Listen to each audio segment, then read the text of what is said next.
Welcome to the Maskani podcast. I am your host today, Onyango Otieno. I am sat with two brilliant gentlemen. On my left, I have one Kwaj Dala. Yeah, you. And of course, the loud Udur Jagero. Today, we are at the Narilate Men's Mental Health Workshop held here in Nairobi. We are from having a wonderful day with men discussing men's mental health, and some discussing conversations have ensued here today. And for this part of our day today, we are talking about coping mechanisms. And to start with, I just wonder, Kwaj, what do you understand by coping mechanisms? I think these are the strategies or routines that you go through, that you've put in place to help you cope with, go through difficult moments. Could be maybe you've lost a job, your wife has gotten a miscarriage, and it's a depressing time. Now, these are all that you keep doing to get you through these hard times. And you understand, you don't stumble upon hard times once in your life. Mm-hmm. So for them to qualify as real coping mechanisms, you have to do them every time something strikes you. Mm-hmm. Like they are ninjas who just, when they've lost so much, they just close the door and sleep all day, They cope by sleeping, Others will want to kill themselves, but they find a way. Others will drink. Others will smoke chains and chains and chains of joints, So these strategies that you put in place, To get by. Yeah, to get How by. about you? What do you understand by coping mechanisms? So coping is, for me, how you deal with it. Like I said before the steamer went off, how you deal with your shit. Whether you cry, whether you go drink your life away on a weekend, whether you go get another woman at 24 hours after losing one, your coping mechanism. So I think just the way you deal with it, whether legal, whether the preferred way the community sees it, yes, whether wrongly, I think that just that how to deal with your shit. With your shit, yeah. We earlier discussed how nearly all of us here, have never really been taught directly how to manage or cope with stress. And we were giving an example of the guy, Twitch, who recently took away his life. And we were saying how his social media depicted a picture of a very happy man. Just 2 days before him taking away his life, he posted a video of him dancing with his wife. And I mean, being Christmas season, you imagine that, this person is living the life, I want to live the life this person is living. And 2 days later, he's shot himself. And he did leave a suicide note, from what I gathered, that was saying something akin to he had been struggling with past problems that I guess he struggled to bring out, which is bringing me to another conversation. How men often work out their problems. We've not been raised to know how to open up about what's eating us from inside. So I'm just wondering, first of all, from a personal level, how has it been like for you? Because definitely we are living in a stressful world. Stress is also inevitable. What are some of the strategies you've been using to cope with stress? Oh, Lord. Hey, man. I think I'll just say, now it can be clear to me. In the past, I just thought I used to smoke weed for the sake of, I'm enjoying good time. So now that I'm able to look at it, I think there was a time I was taking a lot of that good shit, not because I needed the good shit, but because I was going through shit. So, but that's not the only thing. I also tend to have, when I'm stressed, it's like my whole body gets so weak, and I'd rather just spend time sleeping than even going out for food becomes a problem. So I'd rather sleep and sleep and sleep and hope that, okay, tomorrow I'll wake up feeling more energized. I'll wake up feeling better. I'll wake up having the appetite and the strength to go for better food, you know. But I've also tried other methods in the past. I've tried meditation. I've tried exercise. I also walk a lot. I also tend to walk a lot. Evening walks help too. So that's the way I've been able to combat a lot of things. Yeah. We know you as a very happy, loud, blue man. It's just a Are mask. you covering it? It's a mask. Yeah. What have you been hiding from us? Coping is a very difficult thing because for me, I have a lot of stressors coming from different places. I have a startup, I have an organization, and then my company. So all those three, they are sources of stress. Mm-hmm. And then I have a family, another source of stress. And then what else do I have? I have my own issues going on. So it's very, very difficult to. First of all, it's very difficult and confusing to cope with them. One of the things I do mostly is just to run away. You know, one of the things I do is to play FIFA with my friends. Probably two of them are on stage. You know, the other one that I really like doing is going out of Nairobi, which is basically going to the village. When people ask me why I usually go to the village, some people might think that I have a project there that I'm doing, but sometimes I just feel like connecting with my young self. When I go to the village, see the same trees that have not been cut down. When I go down to the river where we used to swim naked, you know, go to the sand dunes, to the people collecting sand and throwing them on trucks, just makes me feel good. And for a while, it's my weed.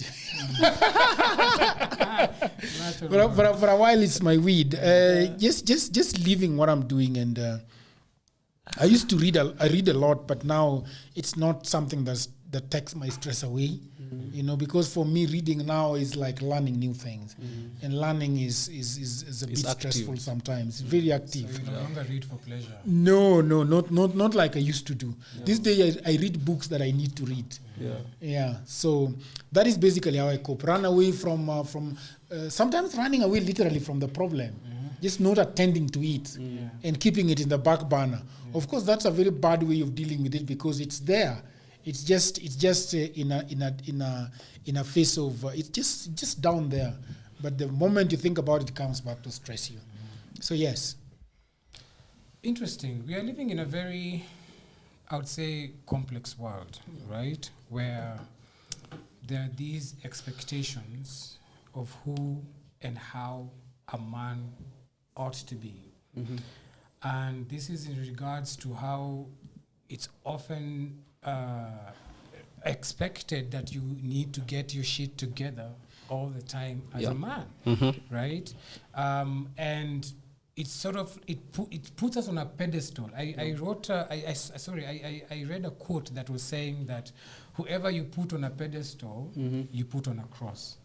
Yeah? That's deep. Whoever you put on a pedestal, you put on a cross. Yeah. And I feel like even in connection to what happens to Twitch, we struggle to talk about what's going on inside us. And, you know, even when we were talking with the group earlier today, I'm just wondering, why is it that we fear opening up to what's going on inside us? Why do you think we fear opening up?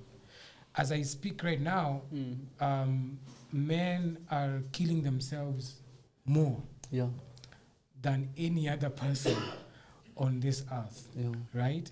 And also, as somebody mentioned earlier here today, we are using more violent means of killing ourselves. We want it to be quick and hard. you know, like a rock song. yeah, yes, yeah, it's just like you want it instantly, and you just want to go, and you imagine that the best way to go is the hard way. Yeah. It has to be hard and strong, right? So why do you think we fear opening up about what's going on inside us? Naturally, you'd want to live in a community. You said it, that even in the past, before colonialists, when people hunted and gathered, people were in a community. So naturally, you are inclined to be within a community. So you want to do anything that keeps you in that community. Now, part of being in a community also attends to your emotional needs of approval and feeling like, okay, I'm here, I'm wanted, I belong here. Now, you don't want to talk about things that puts you at par or on the opposite side. At a disadvantage. Yes, at a disadvantage. So if talking about my problems to you is going to make you feel like, oh, that ninja has got bad energy, like the way they call it, I don't like that vibe. You know, I don't like that vibe. That ninja got a lot of problems, you know. You can't be talking about all your problems all the fucking time. You don't have news. So if I fear that if I open up to a friend, that is the reply I'm going to get, then it's safer to hold the feeling inside. It's safer to hold the pain, you know. If the community, if I feel I can be excommunicated for the thoughts I have in my mind, if I go today and tell my mama that, Mama, I feel like I want to die, you know, I tell my father, how many people can face their parents with such a feeling that, hey, Mama, today I felt like I wanted to die. What reply would you expect? So you find that sometimes it's the reply. Yeah, it's the fear of getting excommunicated, it's the fear of getting judged that keeps you from talking. But also, there's also the confirmation to yourself that, okay, this shit has now taken a hold of me. So you are suffering, but a part of you doesn't want to accept that it has reached a point that I sought help, all right? Without thinking of what they are gonna think. There is the first hurdle is within yourself, that, okay, I'm not ready for this kind of vulnerability. I'm not into this kind of vulnerability and shit. I'm gonna go down with my fucking problems, and that's the way it is. Yeah. You remind me of a time in our home back 2015. One day I'm coming back home and my father had thrown down all my mother's clothes on the floor of their bedroom, and all her shoes, right? They had been fighting for the 18th time. So I'm coming back home and I'm seeing all this chaos, right? And as the firstborn child as well, usually I'd find myself on the throes of wanting to save my family from disintegration. Like any other child, you want to see your family together. Yeah. So I call my parents for a meeting, all right? Yeah. Which is suicidal here. You know, who are you? Do you How think do you do that? How are you going to teach us about how to run you know? And of course, with my mom, we were fairly cordial with each other. With my dad, you were always risking because you didn't know what was going to happen. Yeah. So the man is pushed to an edge and he comes for the meeting. But in his mind, he's coming as he is the father. Yeah. Power dynamics and all that, he is above you. Yeah. So it was a very, very difficult conversation. And I'm there telling him, man, Dad, you know, you guys have been fighting for so long. I feel like you need to like sort these issues now because it's been here for so many years, blah, blah, blah, blah.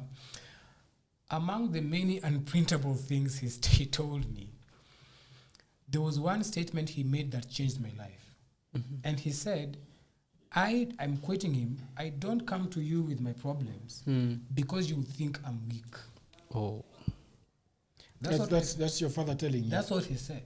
He doesn't come to me with his problems because I will think he is weak, right? And in that moment, probably it was the most vulnerable thing I ever heard from that man. that he felt this, I cannot hide it anymore. I need this man, this boy, to understand why I am the way I am, right? And you know, in the socializations we have about fatherhood, the idea that you are providing, the idea that your child actually looks at you as some kind of a god, a protector, a provider, an all-knowing person, because we ask our fathers all sorts of questions. Daddy, hii kitu hii inamaanisha nini? Na ile pia inamaanisha nini? Na hii inamaanisha nini? And we expect the father will know, right? So the father often finds himself at a place where he has to perform being all-knowing. He has to perform being all-providing. He has to perform being all protective, which goes back to to playing within the social constructs of what a father should be, or what a man should be. Exactly. You know, and it affects intimacy between, first of all, within yourself and with your child. But and that is one dimension, right? We do spend a lot of time together, the three of us. And I mean, you can always sense when one person emotionally they're not okay. But they hardly even come out and say what's really gnawing at them, what is really killing them. Exactly. Like, for example, my view of men is that they can't do shit for you. You know, like you can mumunya that booze together, you can play that FIFA together, you can eat that can eat that choma together. Like, yes, the other day we were eating that beautiful meal together at the Cedar restaurant, the Lebanese. But you see, that's well, I am not saying that is how it is. There is that feeling I have that a man is not gonna solve my problems. I can only solve my problems. I am the only one who can solve my problems. I can tell Rick that I'm broke. You know, that's it. I am financially embarrassed. That's all I can tell him, because that is easy to say. You know, telling him that I have a problem with my wife is a completely different ball game. you see, so you feel like you're snitching on yourself. Yeah, so it becomes very, very, and I see it with my friends, that there are boundaries that they can share with you. You know, you can see somebody in a very, like my brother. My brother died just 3 months ago. And when my brother died, I realized that even when my brother came to my house, he was in such emotional pain. You see? So one of my relatives called me and told me that they spoke at 4 a.m. in the morning for close to an hour. And he was in your house? Yes. And I didn't know anything about that. Damn. This kind of things that he was talking about in his marriage, in his life, I came to hear them when he had died. And you can imagine that when my brother and I drove from home, we laughed all the way. We had 4 stops, and we were laughing, eating, and drinking. You know, he's a saved man, so he wasn't drinking alcohol. He was drinking tea. But he said he did not tell me anything about what was going on in his head, you know. And that is sometimes the things that we, for example, Twitch that died, you know, you can imagine the kind of social friendship that he has. So many people, you would imagine how many people come to his home on a weekend and they go by the poolside, because I know those people have poolsides. Yes. You know, and they mumunya that whatever they are doing, and they laugh and they share the things that they overcome with life as black men, you know, and where they are going. You know, life looks really, really good. People on Instagram are dying for that kind of life. Then this person has got millions of followers, and then the next day they have shot themselves in the head.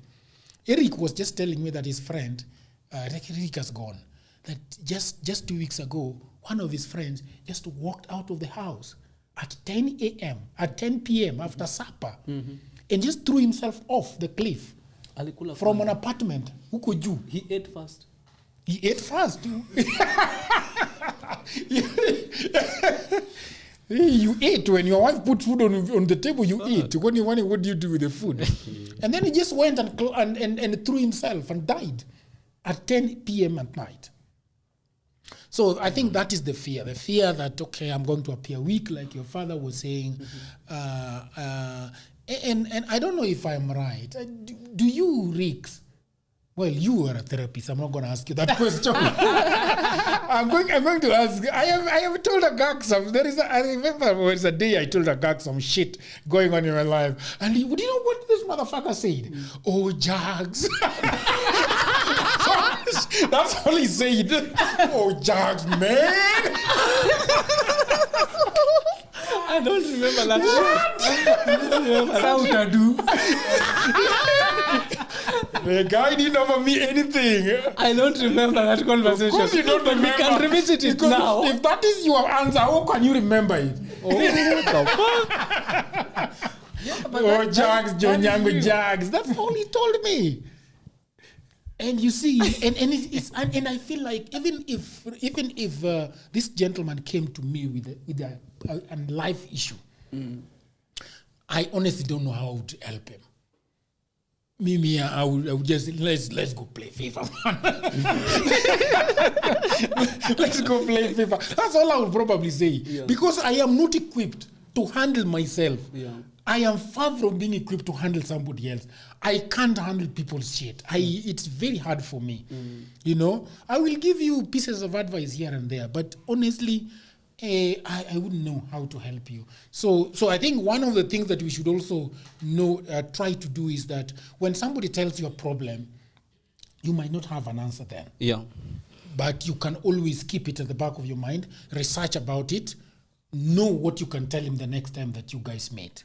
I think that is the best way for me not all Jags. about it. Yeah. Well, that's very interesting because last year, a time like this, I was going through a very serious heartbreak. Yeah. Okay? You guys remember.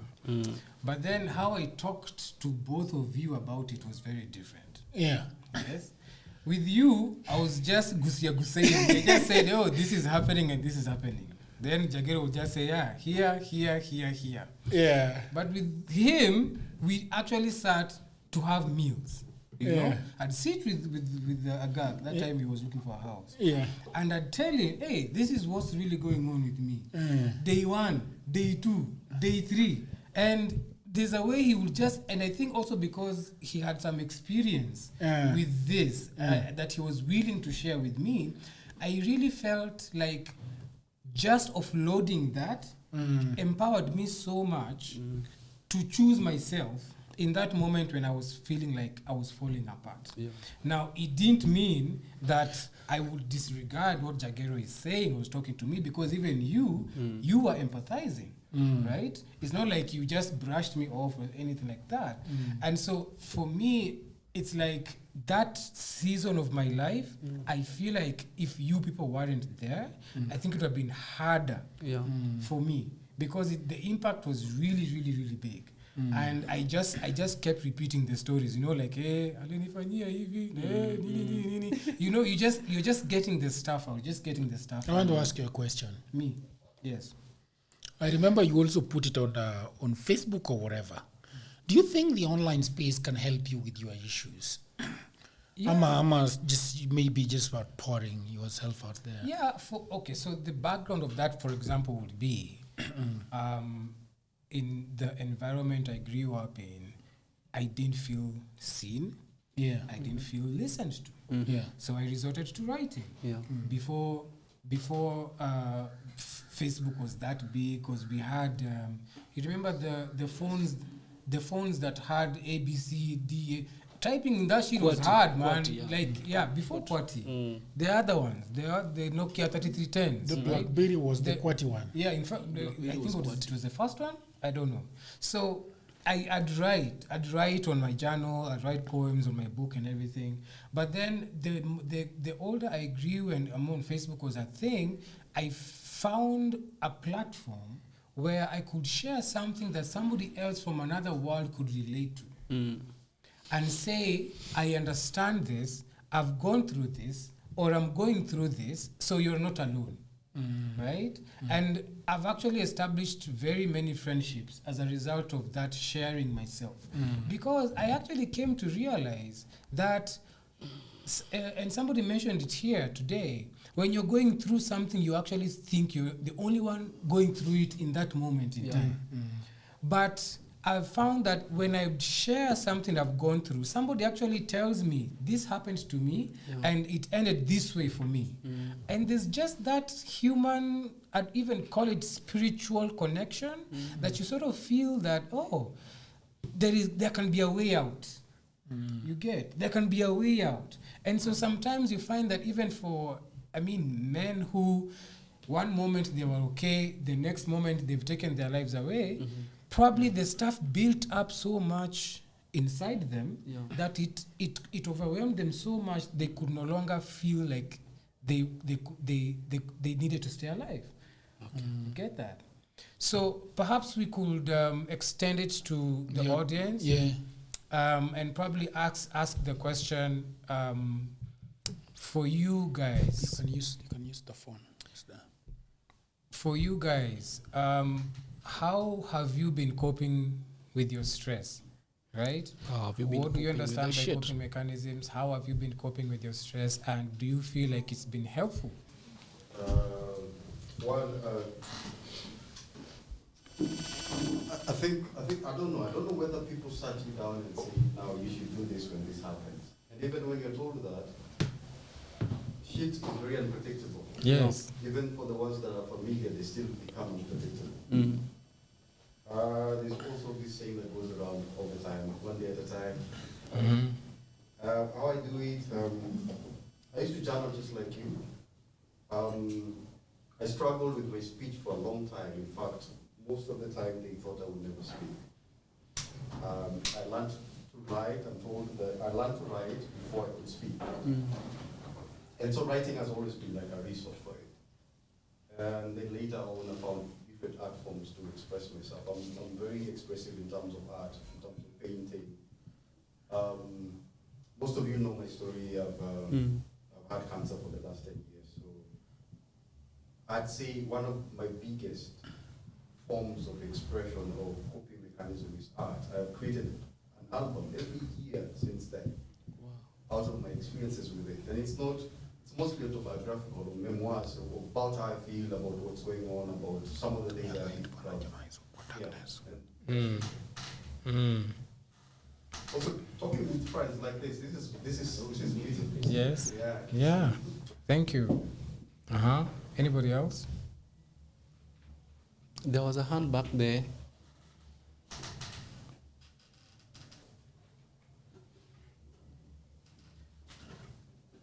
For me, I feel like different stages of my life I've learned coping mechanisms. Like early on, I would just close my door and not even open the curtains. I remember there's a time I did like a full week just inside, nothing was happening. You could not eat. Sometimes you even feel it's a long journey from your bed to the toilet. Yes. It's just there. It's just there. But of late, I just find something to distract myself. Like I love cooking. Like in my house, they see me cooking something with the recipe on. They know I'm going for shit. Because I've told them like all the indications of when I'm going for something, or when I just turn on my console and play FIFA like 3-4 hours, they know something's wrong. They just let me tie myself up and then ask me, okay. So it's just finding something that you find pleasure in. And also, I feel it's good to know your triggers, or to know when the episodes are coming. Because right now I've mastered myself, I know when the episodes are coming, and I can figure out what the triggers are, and whenever I feel something, I just dive into something that I love, which is FIFA or cooking. Cool. We are agreeing that it takes some kind of knowing yourself to know the best coping mechanisms that work for you, right? And sometimes you might actually just be chilling with your friends, you may not even be ready to share what's going on with you, but just being in their company actually makes you feel better, right? And sometimes you actually need the space to talk about it, right? So there is no, the same way we said, there's no universal definition of a man. There is also no universal modes of coping mechanisms. Yeah. You have to find that which is going to Work for you, so that when those episodes come, you know what to do in that moment. And by these coping mechanisms, we are talking about activities or things that do not harm your body. Yeah. Right? We are talking about things that won't harm your body. We're talking about things that actually help you go back to regulating your sense of being or your sense of groundedness. That's what we are talking about when we are saying about coping mechanisms, right? Yep. Yeah, I think that's just about it. Can call it a day. Yep. Any parting shot? Today I've learned so much about being a man. Or not being a man. Not being a man. That picture of Balotelli will always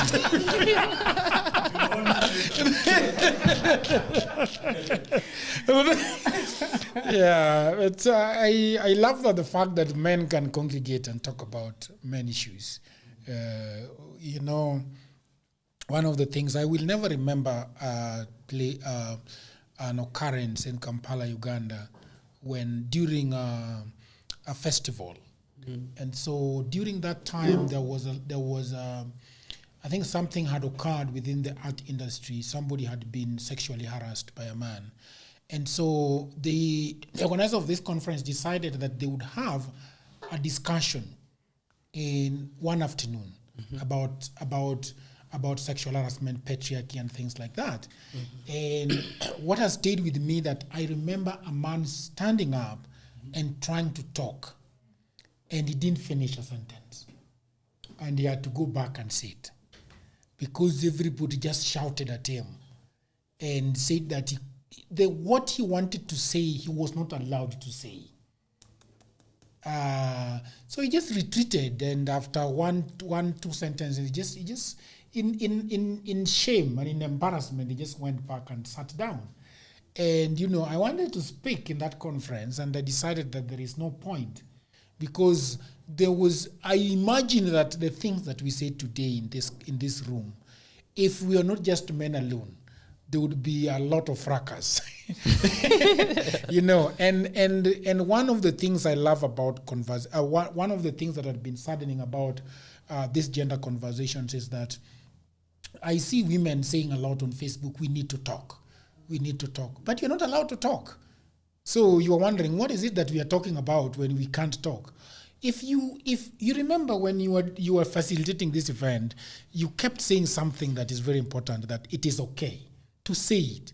Because if this gentleman believes that women should be beaten, let him say why he believes so.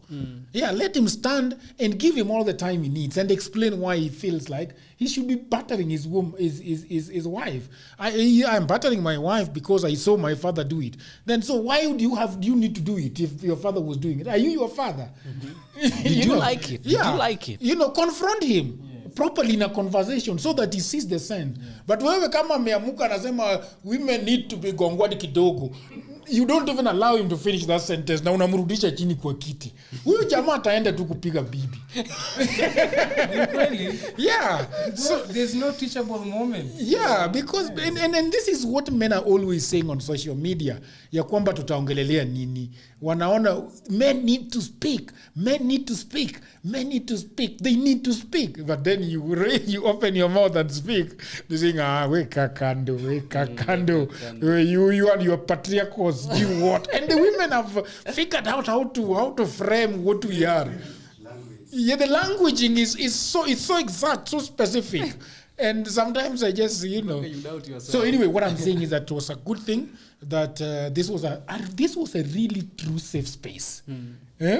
When somebody shouted a word that people would cringe at, we were just here. You took tea after that. So yeah, I really, really loved today. Great. Fantastic. Wagwan. This has been a great day, and if I zero in on on coping mechanisms that this podcast was all about. It's good to know yourself. It's good to know what works for you. Don't go to a camp because you were told that it works for people. We are built differently, and the stresses that we are going through. When we were defining a man, someone said that we are 40 million. 4 billion. 4 billion. 4? 4 billion men, right? Yeah. Yeah. As an example, it was an example. As an example, I think we are 7 billion there. Now we are 8 billion now. Yeah, thereabouts now. Yes. And you find that in these 7 billion ninjas, everybody... 4 billion ninjas, 8 billion people in the world. Okay, Yes. 4 billion ninjas, all right. So in these 4 billion ninjas, everyone has a sense of uniqueness. Even if it doesn't exist, they feel that they've got a sense of uniqueness to themselves. So they feel that there is a way that they can define their pain. They are the only people who can define their pain their way. And just as they can define their pain their way, you should find the things that work for you your way. And some of the things that people take for granted also is that you just need to look at yourself and identify your privileges. Yes. You know, sometimes you get your head gets so clogged by all the madness that's happening in your life that you are blind to your own privileges. You know, if you can leave this place and go home and shower for 1 hour, that's a fucking privilege. You don't see it, but showering for long is a coping mechanism for other motherfuckers. Maybe you can try it. Maybe it can work for you. It takes a lot of electricity too. It takes a lot of electricity too, but the fact that you I always feel guilty when I stay in the shower for so long. You need ngapi nimegonga. I stay in shower. Sometimes I can manage even a unit or two. Hey. Because I'm brushing my teeth. I shower for long. Yes. Yeah, so ninjas, man, identify your privileges. Just know the things within your reach, you know. Jiangalie tu vizuri. Ukijiangalia vizuri, you could see the advantages that you have that other ninjas do not have. And in those advantages, those are the areas that you can stretch, you know. If you can listen to music, man, I have an attitude about music. If I feel I want to listen to that, I even say it. I talk to myself, I say, I want to listen to this song and I'm playing it. Exactly. And I'm playing it. Yeah. That's my privilege. There's a ninja who can't do that. They have songs, but no, they can't choose which one they want. I think find what works for you, explore your privileges, find what works for you, and deal with it. Overall, this event, this session has been great, man. It's just been great sitting down there and listening to ninjas talk, especially the part where they were writing their problems anonymously, and then ninjas reading them. That was some genius shit. Yes. Wow, man. By the way, what are we gonna do with those So papers? you're going to, if you still have them, just carry it home. You can just have it somewhere. It's somebody's emotion. Remember that, right? Right about now, I want to be so grateful to all of you who made it here today. It's been an amazing day. You sat here from 9 a.m. Through to 5. I think it's now 6 p.m. or thereabout. And I want to thank you as well for your contributions, passively or actively, because I know in one way or another, whatever was being said here was brewing something in your mind. And for everything that you showed up with here today, I really, really want to be grateful. We are hoping that we'll probably get funds to continue doing this throughout the country, because we all agree it's a necessity, right? That men see each other and open up more safe spaces for one another. For example, for the three of us, we meet quite often, and maybe with Edu and Ochuka as well, and Festus here. We meet quite often, and we spend most times even whole weekends together. With no ambition, by the way. It's just chilling. If there's it's a football weekend, we watch football together. We play FIFA until your eyes can no longer do anything. Wake up the next day on a Sunday. We also gossip. Like, it's just a lot of things. We eat. And we eat and we do all these things, Lordy. And we cook, you know. So even as you're leaving these places, perhaps you also have friends whom you're telling yourself you need to start seeing a bit more, right? You want to start doing that. Talk more even about these things, even if you don't know where to start. Yeah. Because none of us was brought up with it, right? So for our podcast, you can subscribe on YouTube, Maskani Podcast, and see you on the next episode.